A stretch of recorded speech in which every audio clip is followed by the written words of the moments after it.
আবার ফিরা আইলো রে মোহরমের চাঁদ, নবীর বংশ শহীদ হইল কারবালার ময়দান। আবার ফিরা আইলো রে, আবার ফিরা আইলো রে মোহরমের চাঁদ, নবীর বংশ শহীদ হইল কারবালার ময়দান। আবার ফিরা আইলো রে।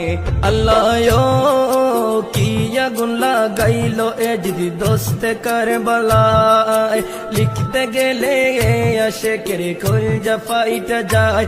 আল্লাহ কি আগুন লাগাইলো এ যদি দোস্তে কারবালায়, লিখতে গেলে আশেকের কলজা ফাইটা যায়। নবীর বংশ শহীদ করলো, নবীর বংশ শহীদ করলো এই জিদা শয়তান। আবার ফিরা আইলো রে, আবার ফির